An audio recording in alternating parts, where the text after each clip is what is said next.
Gomulungi ali ku mukutu ogwa Point Media UG njagala okukakasa nti byogenda okulaba n'okuwulira mu katambi kaffe ak'olunaku olwaleero bigenda kubeera bya njawulo nga byewuunyisa ate nga n'ebimu ku byo bikangira ddala. Omukulu Andrew Mwenda olunaku olw'ejjo kyaddaaki yavuddeyo era okwogera ebimu ku byama eby'omunda naddala ku biki ebyo ebyali mu meeting eya nnaku z'omwezi nga 14 wiiki eri eyaggwa mwe twakitegeererako nti no Anita Annette Among Speaker wa Parliament ey'eggwanga erya Uganda ensonga we zaagenda maaso okumunoonekera olw'ensonga nti okusinza kwa alipoota ze twalina mu kaseera ako nti mukama we Gen. Yoweri Kaguta Museveni yamusaba abeere nga adda emabbali olwokano olw'entebe ey'obwa sipiika luveemu wabula n'agezaako okuwalira ensonga bwe zityo ne zimutabukako.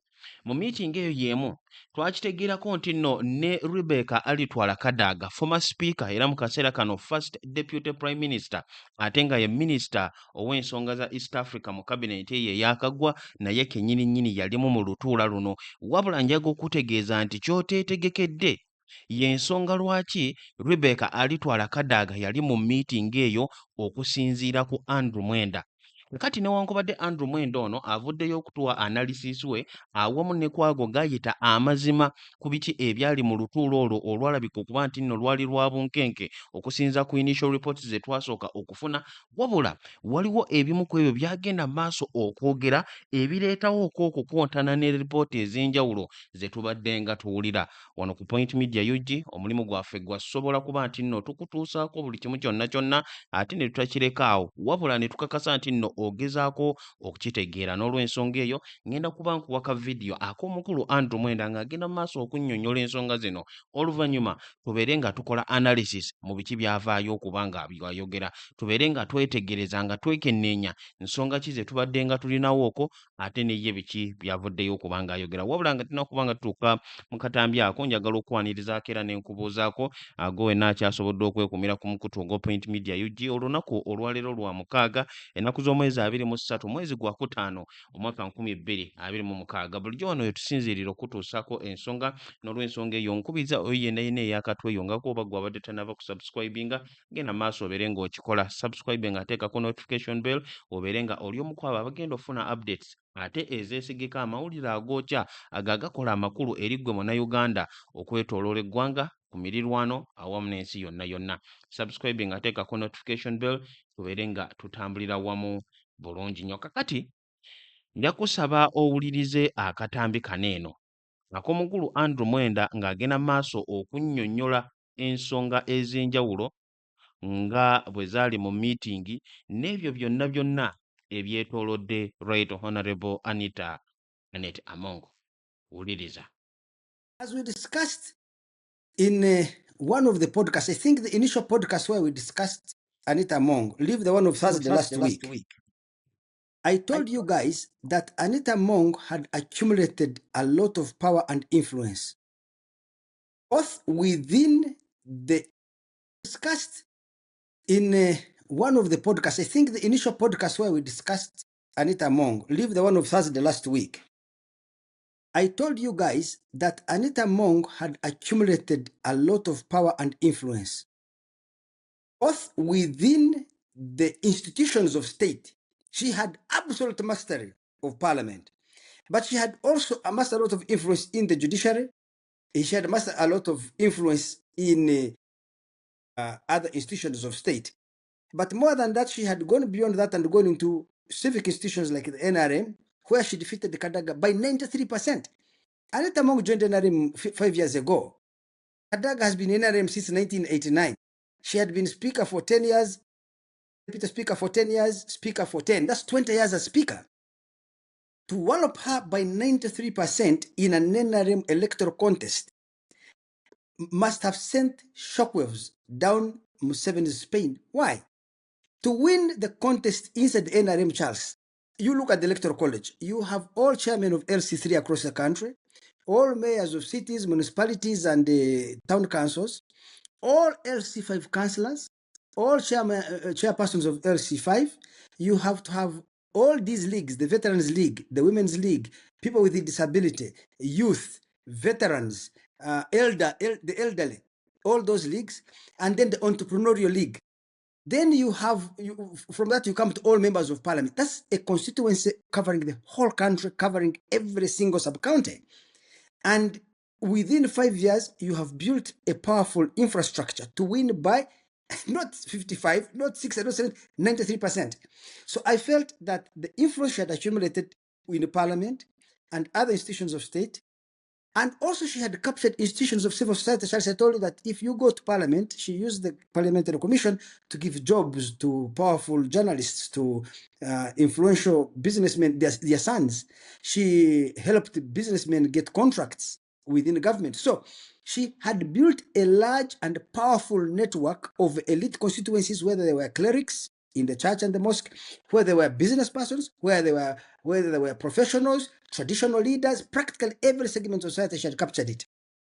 It was obvious to me, and I said it in that last podcast, that therefore she became a threat to power. Now, what happened? What did we see last week? What we saw last week was a convergence of two different but compatible interests and pursuits. On the one hand, there was the need of President Museveni to clip her wings. On the other, there was the need of General Muhoozi, who is hostile to corruption and ostentatious living by public officials, to get rid of her. So father and son, commander-in-chief and CDF had a convergence of different but compatible interests and pursuits, and they converged around her. Both of them needed to get her out of the way. But the decisive factor in this battle was, of course, Museveni. It is Museveni's word that would have the final say. And put Charles yourself in the shoes of Museveni. Anita Among had consistently demonstrated to Museveni that she was loyal to him and she was willing to do his bidding. But for Museveni, these are intentions she has expressed. And Museveni has two problems with intentions. One, intentions, a person can mislead you by faking loyalty when they are plotting against you. But two, even if Museveni believed that she was being sincere and genuine in her loyalty, Museveni is acutely aware that as her power and influence grew, in the future that power and influence could tempt her to seek the presidency. In other words, for Museveni, it is not intentions that matter, it is the capabilities that you have. Because as capabilities change, they can tempt somebody to change their intentions. So even if, in Museveni's world, even if Anita Among did not have a premeditated plan to seek the presidency, her growing power and influence could tempt her to seek that goal. It was better for Museveni to decapitate her or to neutralize her in time, to slay the potential monster in her before it matures. Now, and how did Museveni plan this? Now, last week when we did this show, it was a Thursday. I told you that she had a meeting with the president. And I realized the media did not get the details of that meeting. So they go to State House. When they reach State House, there is Kadaga there. There are 3 bishops, one for the Catholics, one for the Protestants, another one is the chairman of the Pentecostal bishops and priests or pastors. And then I think there was an Aloysius in the meeting, there was the president and Anita Among. Actually, the meeting turns out to not have been about Anita Among, but that's how Museveni wanted to structure it. When they enter the meeting, Museveni plays an audio and a video where Kadaga had gone to a witch doctor and asked the witch doctor to bewitch and kill Museveni, Mama Janet, Saleh, Muhoozi, and Anita Among, 5 of them. And that, yes, and Kadaga admits to have visited the witch doctor and that these audios that Museveni was playing are actually authentic and true. No So way. she has to break down and apologize. She has to break down and apologize. So the meeting actually centers around Kadaga's attempt to bewitch and kill the 5. No. Then when the meeting ends, the bishops raise an issue of Among's excessive wealth. When the issue is raised, they say, Museveni says, yes, I've received reports that she has accumulated a lot of money, she has 50 houses, but this information, I need to verify it because I know her house in Ntinda, I am the one who bought it for her. This house in Nakasero, I contributed the money to her buying and building it. The house in Chigo, I also gave her some money. So I know about that. And the farm in Bukedia, I am the one who gave her 200 cows. When I visited after 5 years, they had grown to 2,000 or something like that. So at least some of this wealth, I know about it, and I was an active participant in their creation. Now, what I need to investigate is these other 50 houses they're talking about. But otherwise, these people are lying. So after the meeting, Museveni, I think, asks everybody leaves and asks Among to stay. And Among, since the CDF General House had said, endorse somebody else, the president says, no, you don't have to worry. You remember, the sake of NRM has already endorsed you. I signed the declaration of sake. How can I? Have you ever known me to change my agreement? So on Thursday, Anita leaves, re-energized that she's still in play. That is Thursday afternoon. Friday goes without an incident. I think at 4 a.m. on Saturday, the president calls her and says, I have information that your life, your security is compromised. I need to change your guards. So I'm removing these other guards and I'm putting on SFC. Now, part of the reason, of course, because there had been a small firefight when the SFC came to take over, the VVIP guards who were guarding her tried to resist, and there was a small firefight, and a couple of soldiers were injured. So, but Museveni reassures her that this is. So Museveni reassures her that no, I'm just changing your guards. Now it is on Sunday that they actually come now to search her house, to search for money and other hidden treasures. And it turns out they can't find the money, so they begin digging the tiles in her house, in her staircase. They think there is a vault under the staircase. Finally, they find only 402,000 shillings. Okay. Which was in a box in her son's bed. So in her son's bedroom. Even that part is true. That they only found 402,000, not only. the. No. The other one was social media banter. It wasn't true. Okay. So now, of course, everyone who knows Anita Among knows Anita Among used to keep huge tons of cash in her house. Everybody who went there walked out with $50 million, or rather with 50 million shillings or $30,000. She used to distribute a lot of cash. And the question, of course, for security is, where did this money go? Did she have such a highly sophisticated vault that she could have pressed the button and some place in the house opens? And because even you have Sheng, if we search your house, maybe we may find $1 million, at least mine. You may find about six. Maybe or you may find about 6 million or something. I have to keep some cash at home in case anything happens. They can't go to the bank and they can't use mobile money. So I am inclined to believe that how could it be that they did not find a lot of money at Anita Among's house? That is what has defied my thinking. So, but what we see is that the primary driver of what we are seeing with Anita Among is an attempt by Museveni to neutralize not a rival, but a potential rival, because Museveni must anticipate threats and neutralize them before they materialize. He cannot afford to have a contest with someone, because I was talking to someone, he said, but look, Anita Among has developed a lot of contact with the police. She's the one who chairs the appointments committee that approves the appointments. And who knows if she has not yet started making inroads with soldiers. You may find she has reached out to some commanders and she has compromised them and you not know. So if anything happened and Museveni was not there, people's loyalties may change. And in that context, you may find you don't even have commanders underneath you. So this is a potential beast that needs to be slain in time before her teeth are ripe enough to act. I think that is the fundamental of what has happened.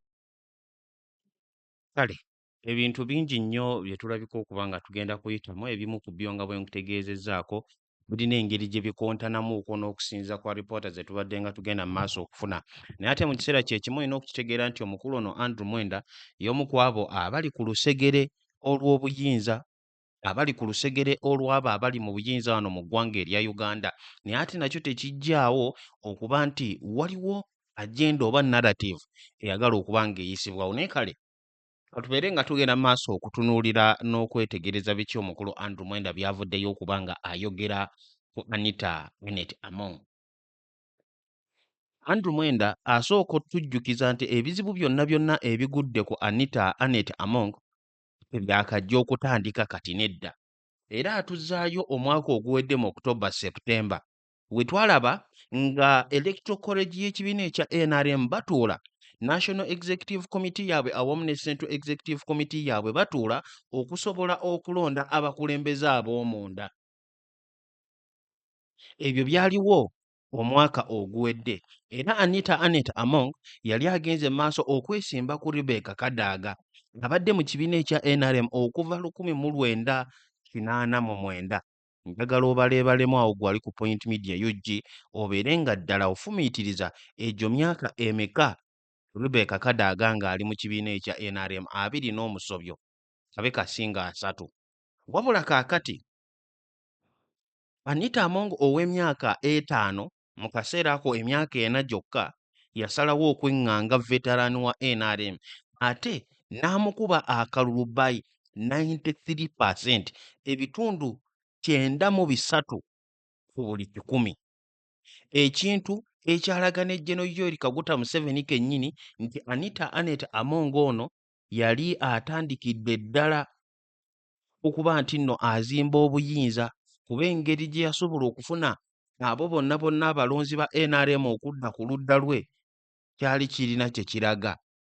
Era kisoboka okuba nti awo ebizibu we byatandikira, bakama be ne batandika okumutunuuliza eriiso ejjogi. Kakati njagala okitegeere nti nno muzimu kwa reporters ze twafunyeeko twakitegeddeko nti abamu ku abo aba First Family in fact babadde tebakyalina nkolagana nnungi ne Anita Among newankubadde ye General Yoweri Kaguta Museveni abadde akyagenda mu maaso okumuyiirawo omubiri ng'enjogera ennaku zino bwegamba ng'agenda mu maaso okumuprotectinga okumuwolereza wano ne wali mu nsonga ezimu. Wabula meeting ey'olunaku olwokuna, kubanga meeting eno twasooka kugitegeerako ku lunaku olwokubiri ennaku z'omwezi nga 12, omukulu Ninye Tabs ng'asinziira ku mukutu gwe ogwa X nga bw'abadde ng'avaayo okuteekayo updates ez'enjawulo, yagenda mu maaso okututegeeza nti General Yoweri Kaguta Museveni ddala mu butuufu yali ayaniriza Anita Among wali eri mu State House nga mu kusooka meeting yali egenda kubeera Nakasero, wabula oluvannyuma ku lunaku olwo n'ebeera nga eteekebwa wali eri mu State House ye Entebbe. Kakati ekyo kye twasooka okutegeera nti era ensonga ekulu yali yakwogerako Anita Among, naye ate mu bubaka obw'omukulu Andrew Mwenda ye ali mu kututegeeza ekintu kirala nnyo. Kaakati waneeno owulirizaawo kubanga nkugambye nti olina by'ogenda okuwulira mu kutandika akatambi kano by'oyinza obutakkiriza, ebiyinza okwewuunyisa ate ebirala bikkange n'okkukanga. Andrew Mwenda atugamba nti olutuulo olwo omugaso gwalwo gwali gwa kwogera ku bikolwa bya Right Honorable Rebecca Alitwala Kadaga. Wuliriza, olutuula lw'olwokuna ennaku z'omwezi nga 14 wiiki eri, Mwenda agamba nti obuzibu obwali mu ddiiro byali bikolwa bya Rebecca Alitwala Kadaga. Buzibu ki?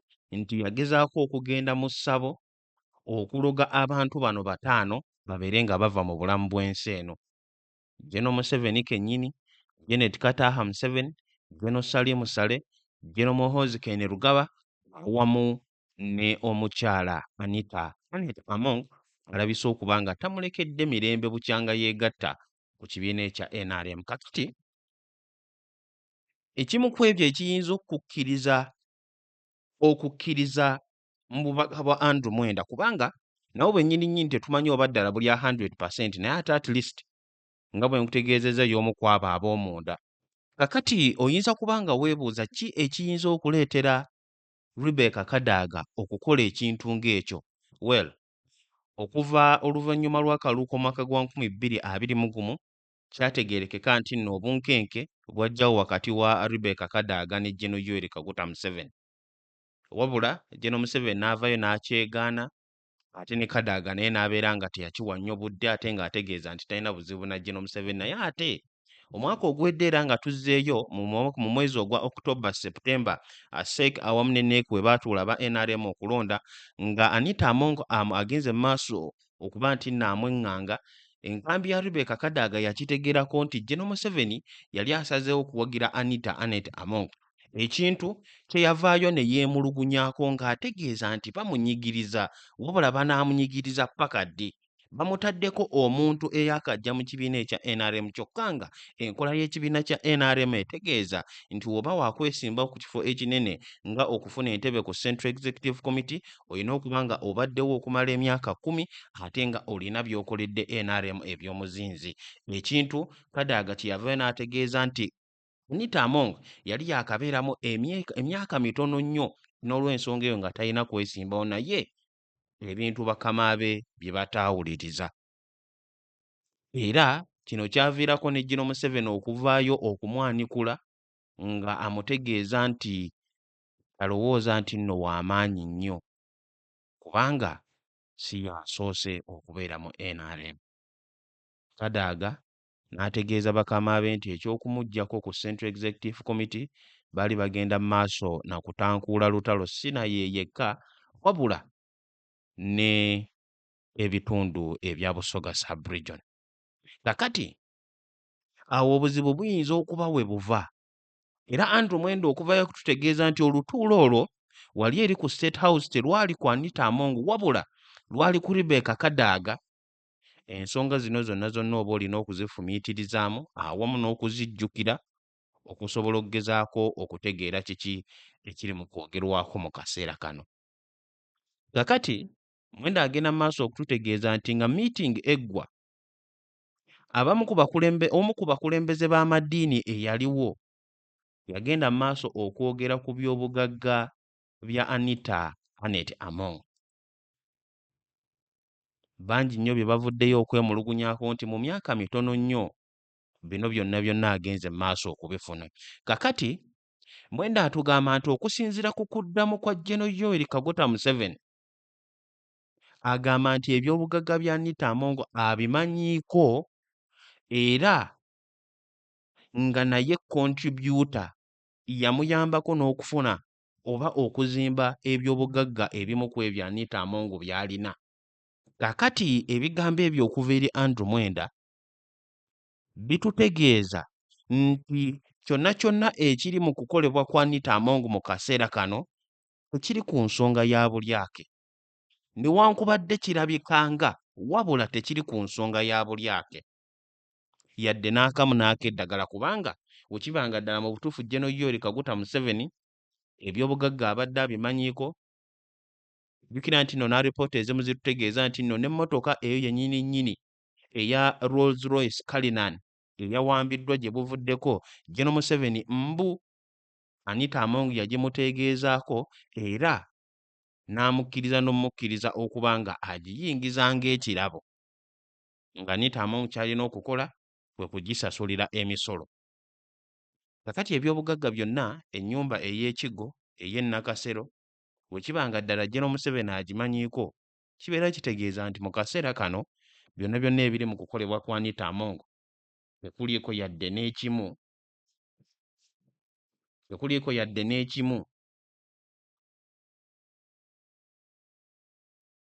gw'awuliriza ku Point Media UG ekiri mu kumulwanisiza olw'obulyake wabula ensonga ndala nnyo. Kakati awo tuyingira mu kinyusi eky'akatambi kano okusinziira ku biki Andrew Mwenda byagenda mu maaso okutunnyonnyola. Wali ku Point Media UG nja kusaba obeere nga otega okutu ebintu byonna obitegeere bulungi. Andrew Mwenda agamba nti ku lunaku olwokuna ensonga zaali nnungi,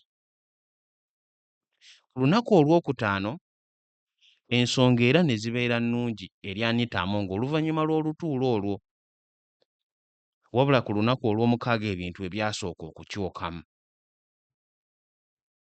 era Museveni ne kibeera nga kimwetaagisa okutema ebiwujjo oba ebiwawaatiro bya Anita Among bye yali afunye oluvannyuma lw'okukitegeera nti omukyalo ono ddala mu butuufu kaakati alina influence n'amaanyi mangi nnyo mu kibiina ekya NRM.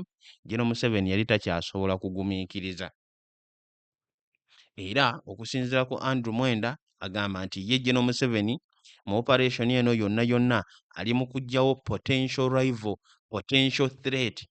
Ekitegeeza nti mu kaseera kano Anita Among ayinza okuba si threat oba si wa bulabe eri obukulembeze bwa General Museveni, naye ate asobola okubeera mu maaso awo, kyekyo lwaki General Museveni ali mu kumulwanisa. Ekitegeeza nti bino biri political. Ate ne General Muhoozi Kainerugaba agiramu wa mu operation eno okusinziira ku Andrew Mwenda agamba nti General Muhoozi Kainerugaba naye ate ayagala kulwanisa bulyake okuggyawo ba public servants abalyake.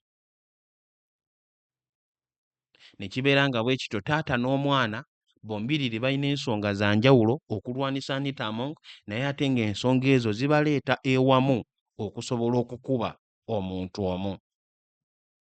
Era okkakkana nga ono batandise okumukkakkanya. Kakati ku nsonga y'obukulembeze bw'eggwanga erya Uganda, wiiki nga 2-3 emabega, Anita Among yavaayo n'akakasa ng'ategeeza nti tayagalirako ddala era katemba oba kasasiro gw'awulira ekyokuba nti nno ayagala okufuuka pulezidenti w'eggwanga lino erya Uganda. Bw'atyo n'agenda mu maaso okutegeeza nti obwesimbu bwe buli eri kakasa nti nno asanyusa General Museveni, pulezidenti w'ekibiina, era asanyusa ne mutabani we omuduumizi w'eggye ly'eggwanga erya Uganda. Among n'agenda mu maaso n'okutegeeza nti n'ekifo eky'obwa sipiika kyalimu mu kaseera kano oba kye yalimu ng'owa palamenti y'e11 yali asusse ne we yali alowooza nti nno waayinza okukoma. N'olw'ensonga eyo n'ategeeza nti ye ekyobukulembeze takyagala, tamanyi na kukookinga mmundu, tamanyi kwata mmundu. Wabula mu kugezaako okulaga obwesimbu bwe, okusinziira ku Andrew Mwenda agamba nti General Yoweri Kaguta Museveni ekintu kino yakitunuulira mu ngeri za mirundi ebiri. Ng'ekisooka, Anita Among asobola okuba nga afera obwesimbu bwe eri General Museveni ng'alina kyali mu kupanga. N'olw'ensonga eyo General Museveni n'abeera nga tasobola kuteekinga chances oba tasobola kukireka kibeere nga kigenda bwe kityo kubanga tayinza kumanya oba ddala Anita Among amulimba oba by'ayogerako mazima. Naye ate ne bwegandibadde amazima, Mwenda agamba nti General Museveni n'akirabira mu lenzi ey'okubiri, n'akiraba mu ngeri eno nti Anita Among azimbye obusobozi, capability, influence awamu n'amaanyi mangi nnyo mu bbanga lino ettono, era nga amaanyi ago gye bujjako mu maaso gasobola okumukema n'akyusa endowooza n'asalawo nti kaakati entebe y'obukulembeze agyagala. General Museveni gwe tuli mu kwogerako mu kaseera kano wa myaka 82, ekitegeeza nti ssaawa yonna okuva kati olw'emyaka natural causes asobola okunafuwa n'abeera nga takyasobola kubeera mukulembeze wa ggwanga lya Uganda oba sinakindi okuva mu bulamu bw'ensi eno. Wabula kineno nakyo kikukakasa nti General Museveni enteekateeka z'alina mu bwannakyemalira bwe si kubeera mukulembeze wa ggwanga lya Uganda kyokka, wabula alina n'enteekateeka ez'abaani abanaddako na butya bw'ayagala obukulembeze buneeno bweyongereyo ne waabeera nga si ye y'atudde mu ntebe eri.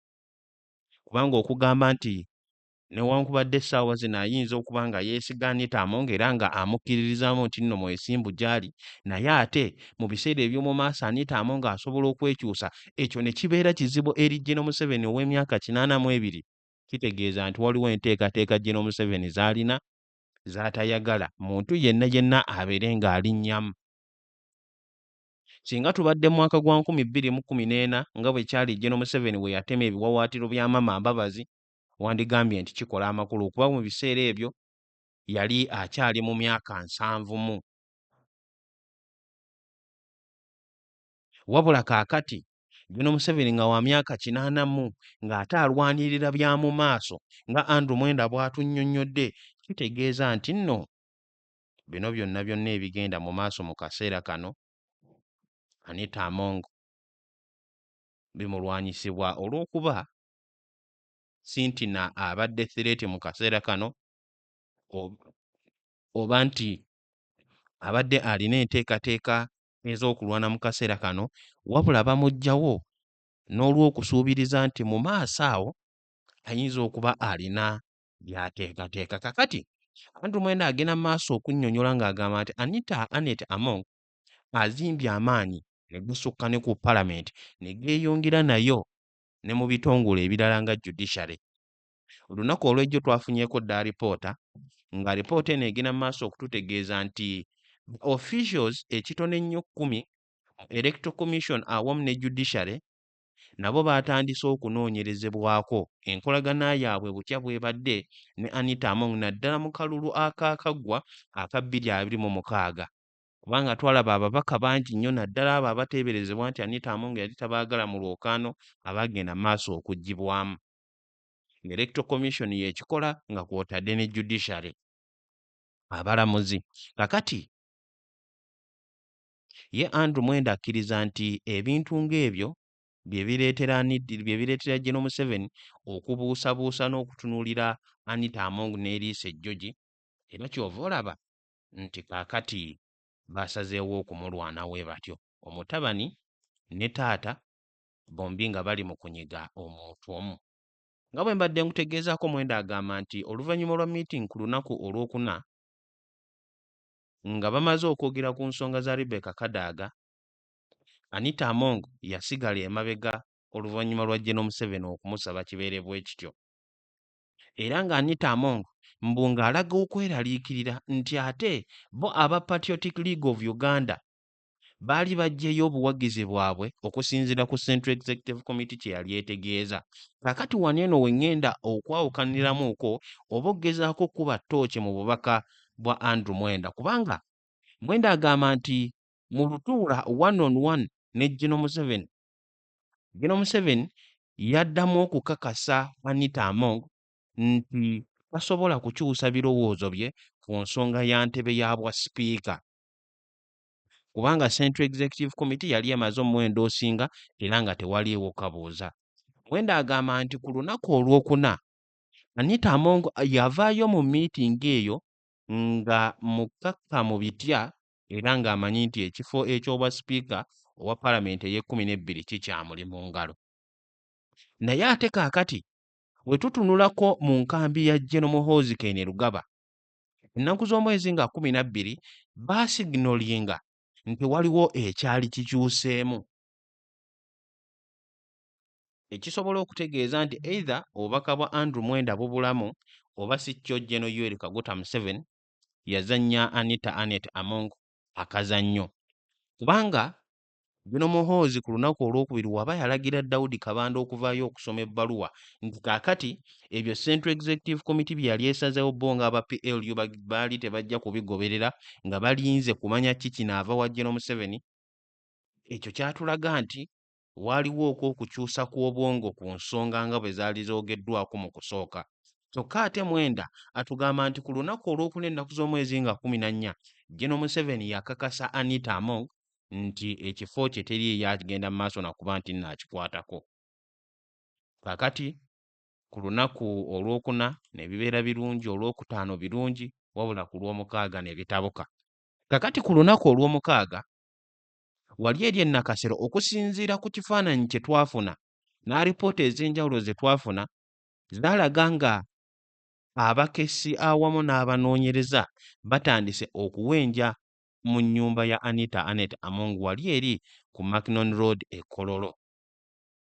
Naye ate Andrew Mwenda atutegeeza nti ekyo ekyalabwako ku lunaku olwa Saturday, General Yoweri Kaguta Museveni yakubira Anita Among essimu ng'amutegeeza nti yali afunyeeko ku bubaka obwali bulaga nti security ya Anita Among yali eyingiddwamu era ng'obulamu bwe buli mu katyabaga, n'olw'ensonga eyo n'asalawo okumusindikira aba SFC. Andrew Mwenda agamba nti ku lunaku olw'omukaaga awo ensonga, naye ate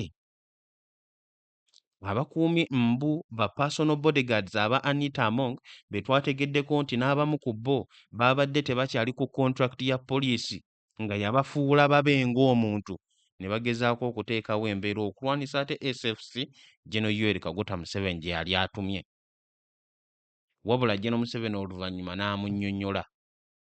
Kakati obwo bwe bubaka bwa Andrew Mwenda. Naye ate mu bifaananyi bye twalaba ku mikutu egy'amawulire n'obubaka obw'omunda obwafulumako okusinziira ku Ninye Tabs, twalaba ng'ate abasajja abanoonyereza ba investigators balumbiddewo amaka ga Anita Among. Era okuva olwo okunoonyereza kubadde nga kugenda mu maaso okukolebwa n'okwaza amayumba eb'ebyobugagga bya Anita Among. Kakati Mu alipoota endala etugamba nti ku lunaku olwokuna Gen. Museveni yatuuza Anita Among okumuwabula nti olwokaano lw'entebe y'obwa sipiika aluveemu kubanga abamu ku abo abalala abali mu buyinza abalina amaanyi mu gavumenti eno Gen. Museveni yagamba Anita Among baali tebakyali bamativu nti kyali kijja kubeera kirungi Anita Among n'obumogo bonna bwe yali azze okubeera nabwo mu kiseera nga ye sipiika wa paalamenti ey'11 yandibadde asigala ye sipiika. Anita Among n'agezaako okujeemera ekintu ekyanyiiza abo abali mu buyinza mu gavumenti eno era okukakana nga basazeewo okutandika omukolako obulumbaganyi. Ye Andrew Mwenda okusinza ku kyatunnyonnyola atugamba nti si bwe kityo bwe kyali olukuŋŋaana olwo in fact lwali ku Rebecca Kadaga.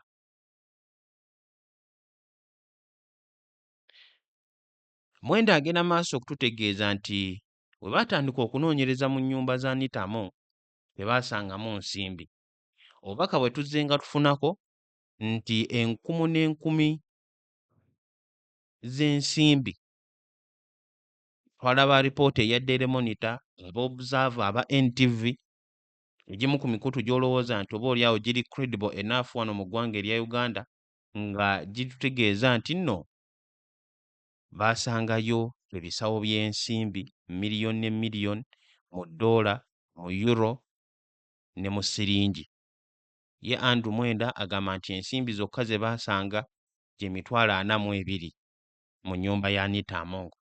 Ekyabakako okuba nti bajjayo ebyuma ebyokusima nga baagala okumanya wa ddala ensimbi we ziyinza okuba nga ziri. Wabula Mwenda amaliriza agamba nti buli kimu kyonna ekikyesigamiziddwako kino the primary cause oba drive kyakuggyawo potential threat eri entebe ya General Yoweri Kaguta Museveni. Ekyetoolodde bino byonna ebigenda mu maaso oba ekiri emabega wa bino byonna General Museveni ayagala kuggyawo omuntu ayinza okubeera obulabe gy'ali mu biseera eby'omu maaso. Kubanga Anita Among asobodde okuzimba connections mu poliisi y'eggwanga erya Uganda oba oliawo ne mu ggye ly'eggwanga erya Uganda, ekintu ekiba kigenda okutiisa Mwami Museveni. N'olw'ensonga eyo ne basalawo nti kaakati tebakyasobola kumumiikiriza ensonga kabebeere nga baziggalawo mu kaseera kano. Ngenda kuba nnyongera okutuusaako updates era ezikangeera ezeewuunyisa ku podcast eno ey'omukulu Andrew Mwenda, Robert Kabushenga awamu ne Charles Onyango Obo nga bagenda maaso okwogera ku nsonga za Anita Among. Robert Kabushenga alina naye ate obubaka obulala bw'agenda maaso okututegeezaako, wabula obwo ngenda kuba mbukuwaako mu maaso awo. Kamere nga nkwerekereza mu kaseera kano, weebale nnyo, weebale ddala kyekuumidde ku mukutu. Ebyo bye byetoolodde Anita Among awamu n'ebyama okuva mu meeting eyali wali eri mu State House Entebbe. Mubeere bulungi, kambagalize weekend ennungi era mweraba.